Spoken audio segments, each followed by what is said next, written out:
who pulled up for a catch-up. It's really here from 947 afternoons. And if you're here, it means you've got taste. Go ahead, enjoy the moment you missed. But don't ghost me. Weekdays, 12 to 3 p.m. on 947. I'm loud and way more fun in real time. And yeah, there's more audio magic waiting for you right here on Prime Media Plus. We're going to bring you a story that's kind of goes beyond the roar of the crowd, and that's something that he was used to on so many different occasions, where you go beyond the 90 minutes, beyond the glory, as well as the heartbreak. I mean, a story of resilience. I mean, you talk about reinvention and rising again, and at just the age of 32, you know, when many are still kind of chasing their peak and the curtain was forced down on your career just like that. And it's a career, it wasn't an ordinary one because of how popular he was and how great he was on the football field. But he had to hang up his boots, not by choice, but it was circumstance. We all remember the farewell letter that he wrote. I mean, talking about being miraculously misdiagnosed. And those are very strong words because at times when you get misdiagnosed, it can have dire consequences. But he talks about it being miraculously misdiagnosed and saying that today marked a very sad day for me as I have to call time on my football chapter as a player. And I guess in that moment of silence, when the stadium lights are dimmed and a new journey was quietly being written, you know, football was not done with him. We remember the Cape Town City chairman, John Committers, handing him a lifeline, a chance to reinvent himself as an assistant coach, working alongside giants of the game like Mushin Ettegral and Eric Tinkler.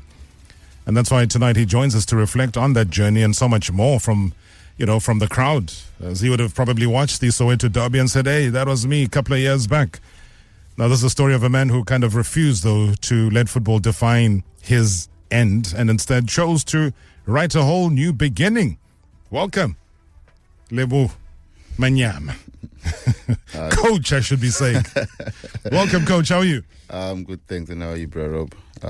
Good evening to all the listeners. Good evening to yourself. And yeah, I mean, like I said before, when you're in town and when you call, it's a no-brainer for me because it's always good to chat with you and chat football and everything else, you know. And yeah, I mean, here I am. And yeah, it's been a nice time. Obviously, it took me back a little bit with those words and what happened about 2-3 years ago. But yeah, I mean, like we spoke last time, we said life goes on. And yeah, I'm still here, positively so. And obviously, thanks to the chairman, Mr. Committees, you know. And yeah, we keep going. And you have to. I'm forced by circumstance because we both love football so much. And I want to play this voice note because it's going to lead to our first conversation. I want to have a proper football conversation with you.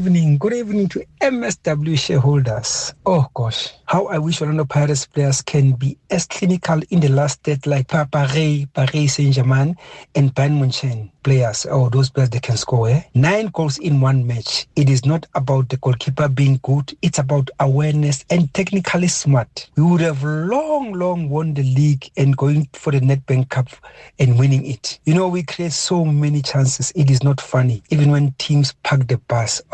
Oh, that game yesterday, guys. Yes. Thrill a minute. Hectic. I know it was hectic. I enjoyed that game. You know, it was the final before the final. I don't know what's going to happen next week in Germany, in that arena. Oh, but Vincent Kompany, you know, Pep Guardiola did say that Vincent Kompany will be a good coach one day, whilst he was still paying for Man City. I know. No. I'm afraid to I. Ibola liadlalwa.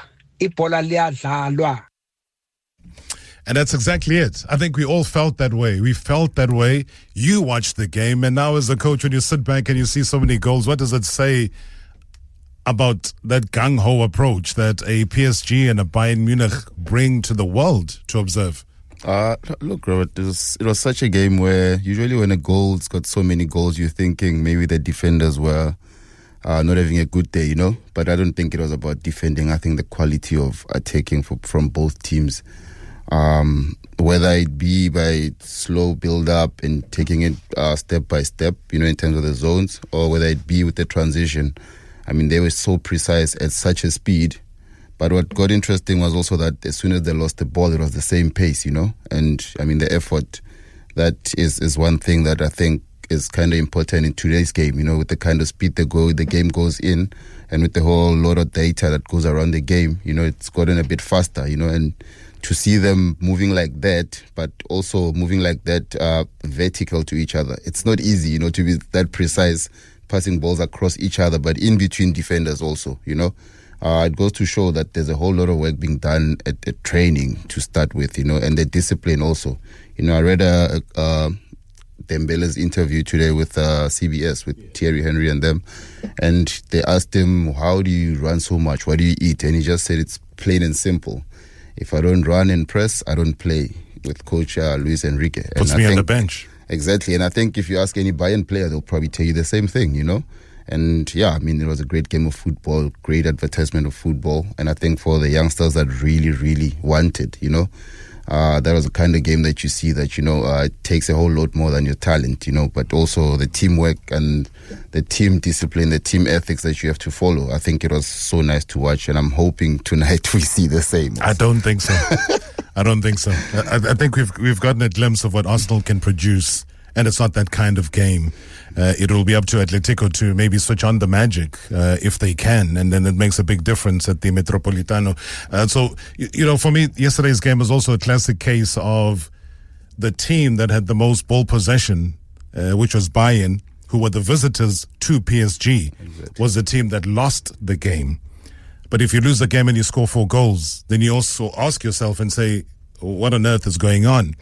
And that's why Luis Enrique said that, in his interview, you can't fault your players for conceding 4 goals if you have a game of that magnitude. What are your expectations, though? Because one thing I've learned about Dembele, as you've mentioned him, he again missed a clear opportunity that he should have converted earlier on. And in my mind, I was like, that's going to bring out the beast in him, because it happened in the previous game as well. And that's exactly what a Ballon d'Or winner should be doing. Yeah. And he proved himself. Do you see a drastic change? Do you see Bayern coming back into this game? Do we see a change of tactics? Does it call for a change of tactics? Or are we going to be seeing another record number of goals? I kind of have the feeling the game will probably be the same. Yeah. And like you mentioned, the possession aspect, I think PSG will go there and be brave also to play their kind of game. In terms of the whole results, if Bayern can do it, look, for me, the turning point was when they got to 5-2. Yeah. You lose it. If you're not really ready for that stage, or you're not at the level of thinking that you can really come back in this kind of game, I think you're done in that game. Could have possibly been 6 or 7, sure. But then to go against the PSG team in France and still score 2 more from 5-2 kind of shows you that Germany will probably be maybe not 9 goals, but I think it will be end-to-end again, because they've already shown their cards and nobody is willing to pull back, And if you look at the kind of sub that Company does at halftime, also to take off a Davies who can probably stop the counter-attacks, but put a Lema who can actually add more into attack, kind of shows you that they were there to also play their own kind of game. And it was very good to watch, to see teams going pound to pound. I think it's been a while seeing teams go really pound to pound like that. For me, I think probably Liverpool, Man City a couple of years ago. But yeah, I mean, like I said, it goes to the fact that, to come back from the 5-2, for me, that was the turning point. That went to show that this game in the second leg can actually go both ways.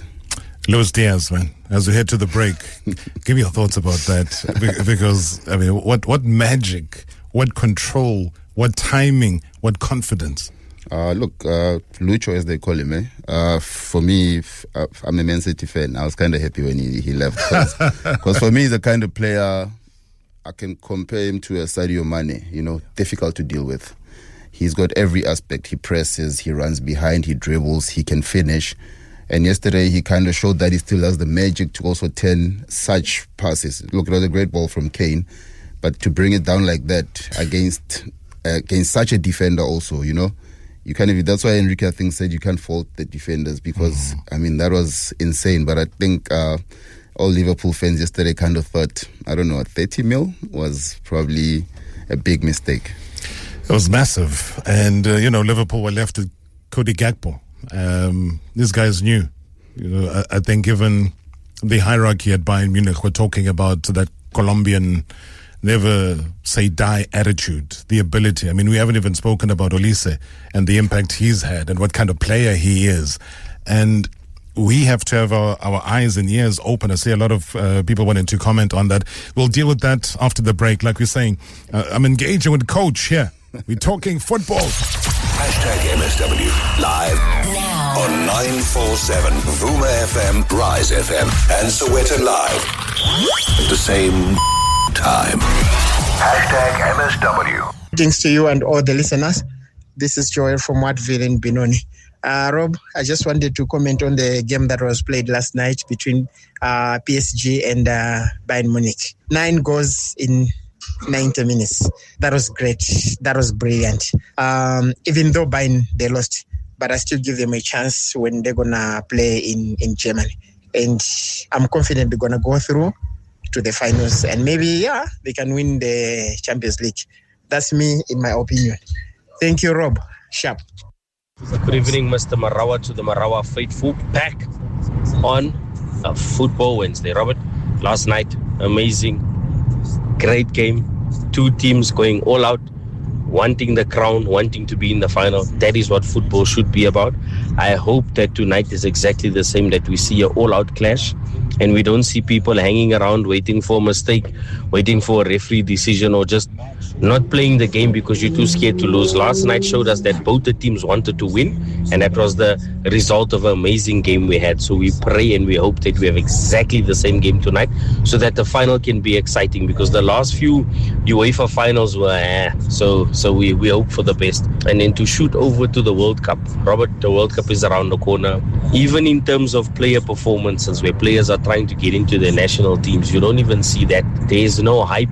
It just seems like, I don't know, it doesn't feel like a World Cup. You know, generally when the World Cup's there, you're ready, you can see it, you can anticipate it, everything's waiting. And now the world just seems unsure about the whole World Cup. So I hope that the World Cup is not going to disappoint. It's the first time we're going to be represented for few African teams that just 1 or 2. So we're hoping for the best, we're hoping for the good World Cup, but we'll have to wait and see. Thank you, Cheslin. Thank you so much indeed. We're going to take lots of your calls, WhatsApp voice notes. Lebogang Manyama, my guest here, obviously a very popular person. You know, you can see it when the lights on the switchboard here start lighting up, then you know that you've got a very special individual chatting football, chatting his journey, his career. Going to be chatting about Cape Town City. How we've seen them bouncing back into the top division. Followed their game against the Bees. Maybe they should have gotten their maximum points there. But be that as it may, let me go to the White Shangaan, very famous man in South Africa. White Shangaan, good evening. Mr. Marawa, good evening to the shareholders and good evening to the coach. Coach, we love you. I've got 3 comments, Mr. Marawa. First one, Coach, I'm very proud of you, and one day I'd like to see you as being an assistant coach at Kaizer Chiefs. 2, Coach, question for you. What would you have done differently for the derby that just happened? Can you just analyze that derby? Because we miss players like yourself for the derby game. I appreciate what you are doing and I appreciate your journey, and we are looking forward to seeing you one day coaching Kaizer Chiefs. Beautiful, White Shangaan. Thank you so much. Listen on the radio, because that's a funny thing, because I was saying to you during the break, we saw a packed stadium at the FNB Stadium. I did not see a great derby, especially in that first half. At times I was asking myself, what is it that I'm watching? Because of the lack of quality. And we obviously have to be very honest. We praise the derby when it's great on the field, but we also look back and we say, was that a great reflection of both of those teams? I don't think it was. Maybe there were aspects within the game that had changed and we all started getting excited about it. But for you, from a coaching perspective, what are some of your takeouts from that match? Obviously, Robbie, as a coach, I obviously have to try and make sure that I respect also the coaches that coach both teams, because they had a plan and obviously they tried to use the plan to obviously win, I can guess, But I was at the stadium and I watched, and I can agree with you that the first half for me was not what I expected, based also on the magnitude of the game and what was at stake, I think before the game, Chiefs could possibly had a chance to catch Pirates if they won. With the games that are left, doesn't matter who's playing who, but I think, if you have a chance to catch them. But also knowing very well that Pirates are in a race with Sundowns, we knew already that Pirates will come out front foot, So I expected both teams to have a go at it. Also because when you look at the log, I don't think there's really a big threat from behind Chiefs, So there was possibly, for me, there was no need to possibly hang back a little bit in the first half. I felt, with the energy that was also at the stadium, I kind of expected a pound to pound based on the points that I mentioned, on what it meant for both teams, So, yeah, second half, when I think both of the sixes went off, for me, the game opened up. I think a player like him, if you look at the last 6-7 games and the chances he creates, I kind of felt could have been earlier with him because he's a threat, no doubt about it, But also heading an Mtangela for Pirates brought a whole lot of energy for them to go forward also, It is with no respect to the players that came off, but I felt that it was held back a little bit in the midfield. I could have been a little bit more freedom, a little bit more pound to pound, because the atmosphere, it was my first time as a fan. I've been there as a player, I've been there possibly injured, but obviously when you're injured, you still have to be with the squad. But as a non-playing just as a pure fan, it was my first time. And with the atmosphere was out of this world, Robert. And I just felt that second half could have been possibly an extra 30 minutes of that for the fans also, that were there. It was so beautiful to see the kind of atmosphere from up top. And yeah, if there were things that I could have changed, I felt that, both teams shouldn't have really held back in that midfield. I think they are taking players in that midfield to just go at it, go at it. Because a game like that, I've played it before, and not that ours were always great, but yeah, ours were always around about 3-2, 2-1s, but it was a lot of actions. You get goalkeepers getting man of the matches, that there was a keeper that was saving a lot. So, yeah, I expected that kind of game. But, yeah, like I said, with all due respect to the coaches, they had a plan, and I'm not one to come and say it was right or wrong for them. It's just the point of view from what I saw as a fan and what the game meant for both teams. It probably leads me to get it on record that, and I've said to both players, I'm a big fan of Umthetho. I watched him at Stellenbosch, and what a great talent, and that's why he caught the eye of Kaizer Chiefs. Great fan of Ashley Dupree. I've told him, he's been my guest, and I said, boss, listen, if things work out, you would be an obvious choice for the national team. Then it took me back to historically, players that have been identified to come from Cape Town to go and play in Johannesburg, especially with the big two teams or even Sundowns. And you'd find that they would then struggle or take time to adapt to the conditions or the demands of those two teams. I know it was a short break and we're having a little bit of a debate here in the studio of what causes that. And you played with some of these players, Lebo. Can we put our finger on what would cause that? Where you've seen a player play freely and exciting football when he's playing, here in Cape Town, and then he moves across now to Gauteng, and now the spotlight is on him. That magnifying glass is on him, and then fails to replicate the performances that we saw him produce whilst here in Cape Town. Look, I think it's a lot of things, but you can't really pin it to one. But yeah, there are certain things like life in Cape Town. It's not slow, but it's a bit relaxed, and everybody just minds their own. And half of the city, I don't think they even know Cape Town City exists, to be quite honest. That's sad. It is sad, but it also is less pressure with what I mean, It's kind of nice to play football this side, and the half that loves football, from my experience with Cape Town City fans, it's that if you give 120%, win or lose, they are very nice. And in Joburg, sometimes you know how it is. And it depends also which team you play at, because there are a lot of players like we spoke that have gone and done all, but we'll touch on that later. But based on that aspect, I kind of feel, Cape Town is a nice city. You got the beach, you got the nice weather sometimes. And I feel maybe the players that come from this side are usually with their families, kind of close, whereas in Joburg, my dad didn't watch me play football till I was almost pro, because he had to go work, and I kind of got used to doing things on my own. So leaving the city and going to another city to go play football is kind of not difficult. But also when you grow up family-oriented with a family that sticks with you playing from a young age, sometimes it kind of gets difficult when you leave home, you know. And I kind of feel that at that point is where they lose it a little bit. And also in Joburg, it's a very fast life, eh? Once you take an off ramp, you might end up somewhere very far. You know. And I mean, you've obviously you've had some of those experiences. I mean, you're a coach now, so you're free to talk about, you know, some of the things that you couldn't really stress. Because I remember some interview where you spoke about thanking somebody like Roy Matthews. You were thanking the CEO of SuperSport United. Mr. Stan Matthews. And you were saying that a lot of things, you talk about that off-ramp, that could have been a permanent off-ramp. And we would have never seen you coming back again. But somehow he stepped in and applied that father figure role within you to bring you back to what we know.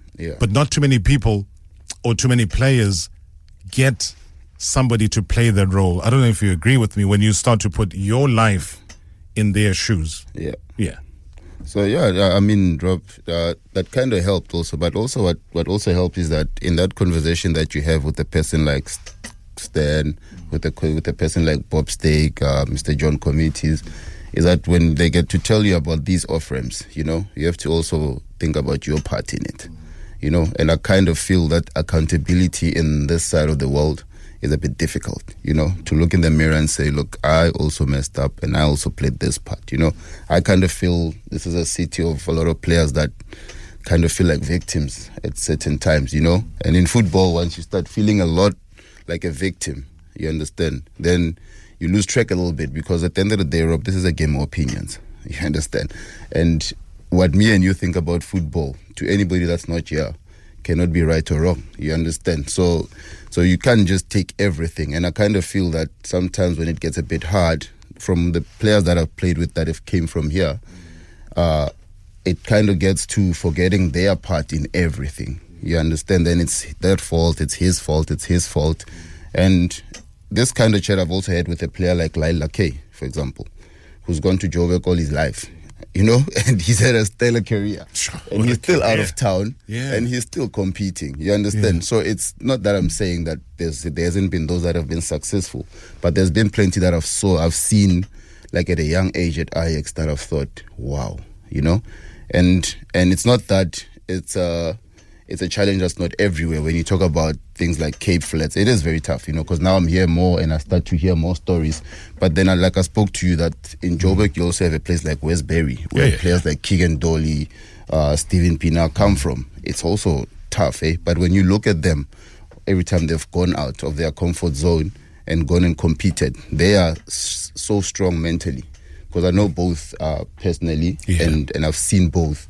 And now I'm even coaching Keegan, you know. So Miguel Tim, same, eh?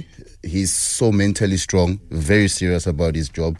And they go everywhere and they compete, these guys, you know. And these are family people that have gone overseas and played. You understand? So it goes to show you the difference in maybe the Cape Flats this side and how it is in the Westburys. It's kind of the same, but that part of the world is in Joburg, where I think most of us grew up, and you get to realize that you can always survive. You learn to survive, I think. And I think the survival mode this side is kind of less growing up.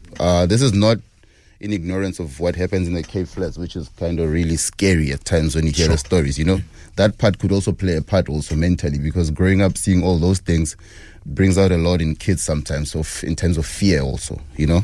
And sometimes it instills. It instills fear also. Let's not forget about a man who was sitting next to Alan Shearer just the other day at Blackburn Rovers, who was being heralded for being one of their best players, which is Benny McCarthy.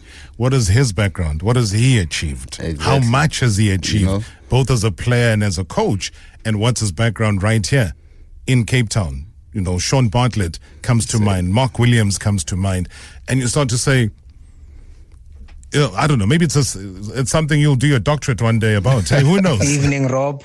Gift here. Evening to the shareholders of MSW, and evening to you. And Lebogang for bringing the coach Kaka Manyama into the studio.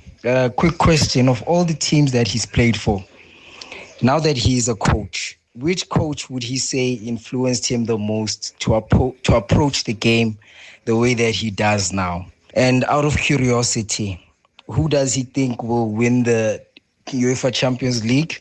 And who is his favorite team overseas? And which team is his dream job to coach, whether locally or overseas? Thanks. Listen on the radio. Hey, Gift. You'll get your answers after the break, man. #MSW live now on 947 Vuma FM, Rise FM, and Soweto Live at the same time. #MSW. Good evening, Rob, and good evening to Coach Lebogang Manyama. Coach, firstly, just want to compliment you for the role that you have played together with the entire technical team in turning around the fortunes of Cape Town City. I know the team is not at the position where you guys maybe would have liked, but there's still more games to finish in a dignified position. But my question to you, having watched the Soweto Derby and the comments that the game was physical, and considering that you guys also have a skillful player in Emil Vedboy, and is it deliberate that you guys are using him, the young man, and his skills to deliberately win set pieces in the right positions? And is it justified for teams to expect skillful players to be given the freedom not to be marked aggressively? I want to hear your views around those that discussion. Thank you so much, Tabogoye.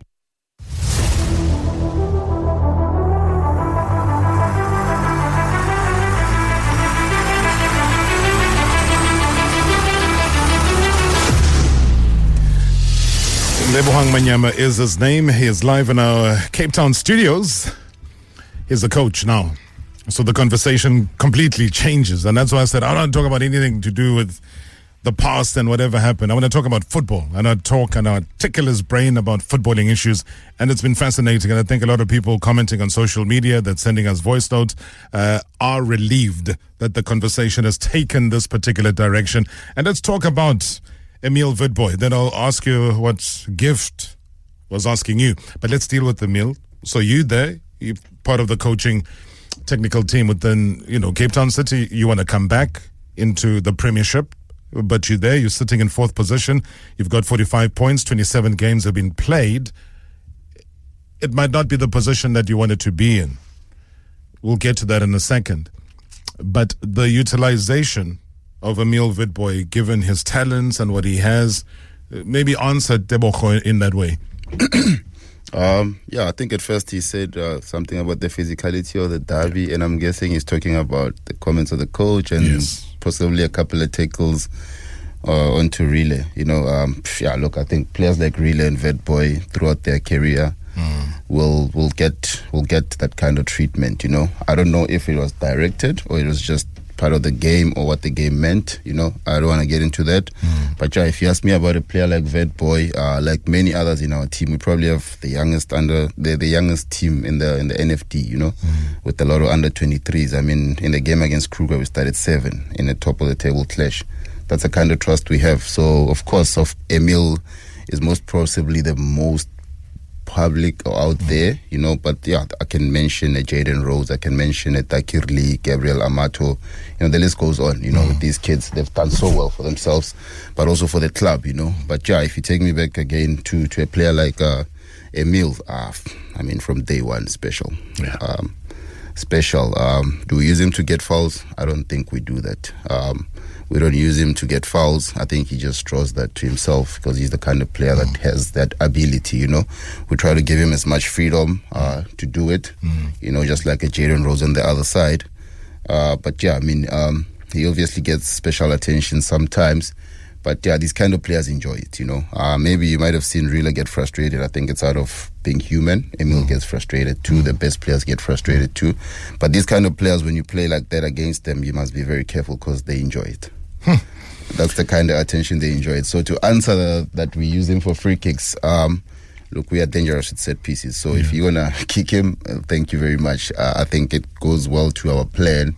Not to say we use him for set pieces, but if he can win us those because we're good at them, then might as well, But I can tell you, players like Rile and Emil have no problem with that kind of treatment. They love it. They enjoy it, It's like, bring it on. Yeah, but obviously we try to make sure that he also plays in the team component. Like we spoke about your Tembeles, your Olises.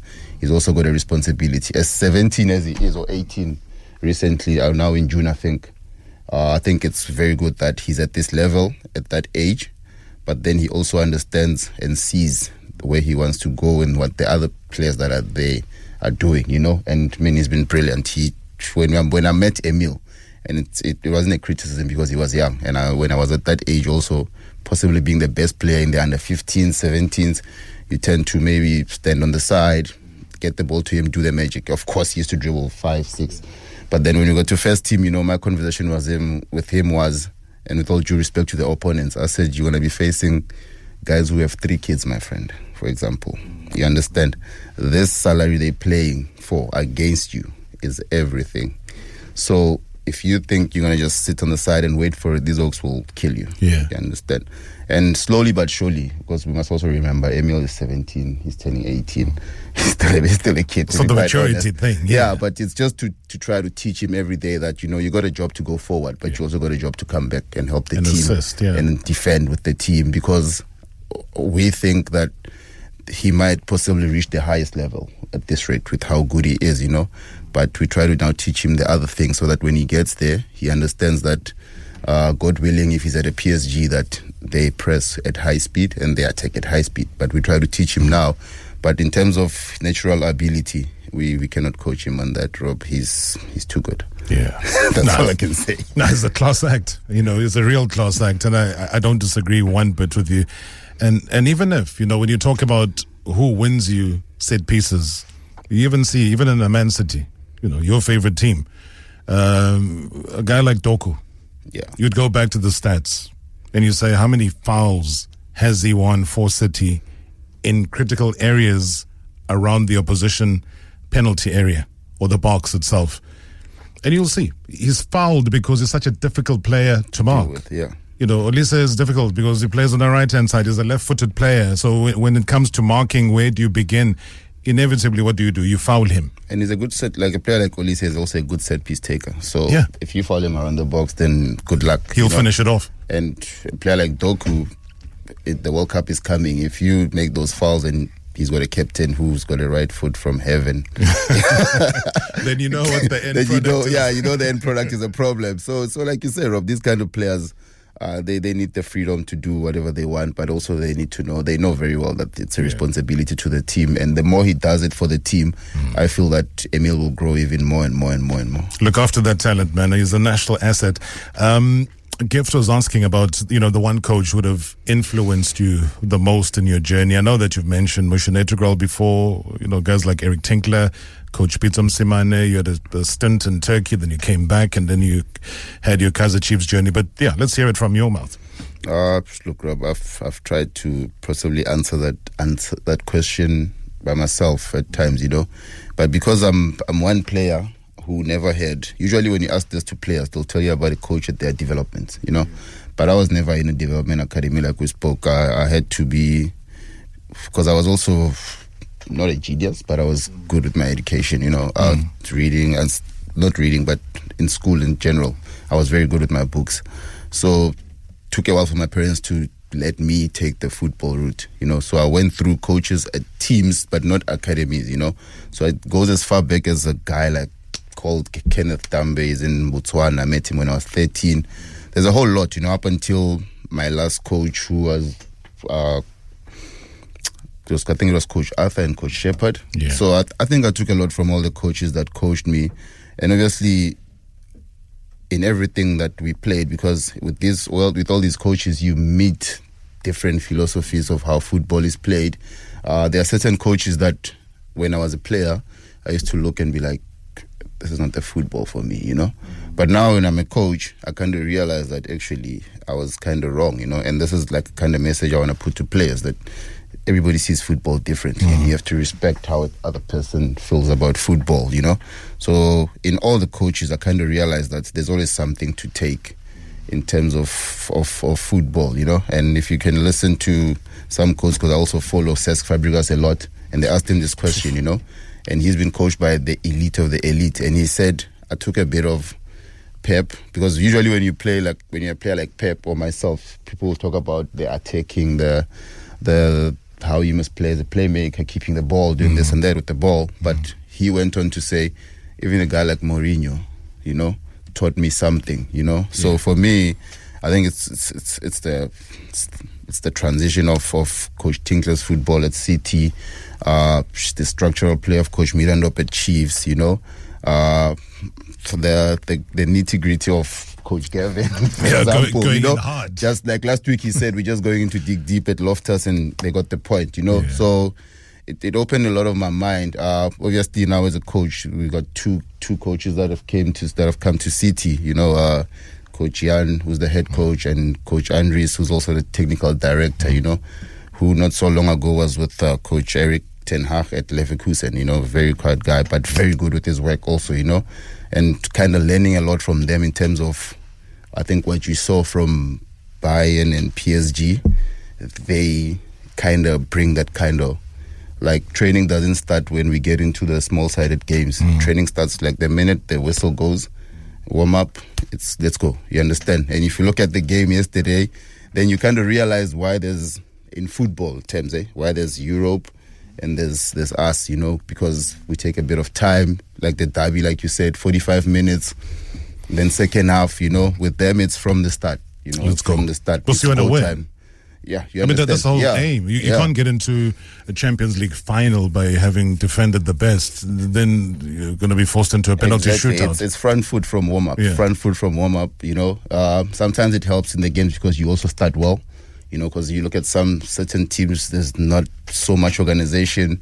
Probably we try to get them in the first 15 minutes because they're not ready, But we try to be ready from training, that when training starts, then it means we start, And those kind of things are the kind of things that I try to take from each and every coach I work with, and even going forward, but also talking to other coaches also, who are in the coaching space, and watching also other coaches do it. Like I was a footballer, I used to watch a lot of other footballers and try to take bits by bit. So I don't have really a coach that I can say really influenced the game. I had complete trust from a lot of them, I'd like to think, because in most teams that I was in, I used to play. So listening helped me a lot, and I think that's why I played, because I used to, what is the coach's plan? Okay, this is this. Okay, but then in that, I will add my own, but it was never my way on the pitch. And so if you understand football from a food perspective, you'd say you're a mixed grill. I'm a mixed grill. Yeah, I'm a mixed grill. I kind of, and also it's something that I've learned with the current coaches that I work with, that not every game is the same. And try to understand that, Robbie, if me and you are opponents, that if you can analyze me, I'm probably doing the same. Yeah. So it's a matter of who comes up with the right idea, So we try to go game by game. Chess game as well. Yeah, of course, because there's a lot of analysis and data going around that even if we try to hide our secret, and I think what's helped us is kind of that we differentiate. And with youngsters, it's very kind of easy, because they are ready to do a lot of work. And they suck in the information that much and easier. if you get their belief that they can do it, then it looks so nice. And I think, like he said, turning the fortunes of Cape Town City to where we are today, I think that's how it's worked very well. But realistically, though, I mean, we've got seconds left. Are you going to bounce back next season? Is that something that you talk about in the boardrooms, in the change room, when you're looking at the technical, the video analysis is going on? Is that the reality? Like I said, sitting in fourth position, it's 27 games done. What's your reality right now? Our reality is that the next game is on Sunday against Gomorrah. It's a must-win. We've got 3 cup finals. We've had chances to be at the top, to give it a real chance to finish like possibly how Kruger will possibly finish this week. But it hasn't gone that way. But like I said, we have a young group. But from where they were to where we are, they've done a tremendous job. I think I've seen every player improve, including the older ones, your Keegan Dolly, your Miguel Timms, your Mickeys. But if you want to ask me if we're going to really, I can't give you an answer to say we'll do it, because I have to respect the other teams also. So it's not easy. But and they had to throw a Gomorrah at you. Yeah, look, I mean, hopefully they be nice because we're from the same wood. But yeah, I mean, it's football. I don't expect that. It won't be easy. But yeah, like I said, our next focus is the next one. And the next one after that is also Baroka, which is at home. So for me, I would say these 2 games for us are everything. I think by the last game, if we can do well in this game, starting with Gomora, I think we stand a good chance to be in the playoffs. But then that's another challenge that we know that after that, we have to know who we face. And yeah, we'll see what happens. But luckily, whoever we face will be a team that we faced. And we never know. Maybe it might be a team that we faced last season also, because they are in the mix at the top. Yeah. But yeah, we must be ready. But the good thing is that anybody that comes from the PSL, we can watch week in, week out. So we'll be ready for that. But yeah. Into video footage that is there. Coach, you and I can talk about this football thing forever. I apologize to those whose voice notes have not been able to squeeze in. You can tell this man's face lights up when he talks about the beautiful game. And that's the different Lebogang Manyama that I wanted to present to South Africans today. And I think I need to thank you for giving us and allowing us that opportunity to do that and dig deep. All I got to say, as somebody that has watched your growth, is it's an amazing growth. It's an amazing maturity. And you are where you are because somebody somewhere, including a Mission Etigrad, identified your post-playing days as you being a potential great coach. We are seeing it now. We are observing it real time. Don't let go of that. I am out of time, boss. And I thank you so much indeed for coming through to our studios here. Rob, I appreciate it. I appreciate it from the fans. And yeah, I mean, hopefully we've met in Joburg. We've met in Cape Town. You never know where we'll meet next, but well, for sure we will, I know. As that team that bounces back, to the Premiership, Lebogang Manyama, thank you so much indeed. This has been Marawa Sports Worldwide. Proudly brought to you by Hollywood Bets. The thrill, the drama, the action. Play the game here. Marawa Sports Worldwide on 947, Vuma FM and Rise FM. Powered by Hollywood Bets.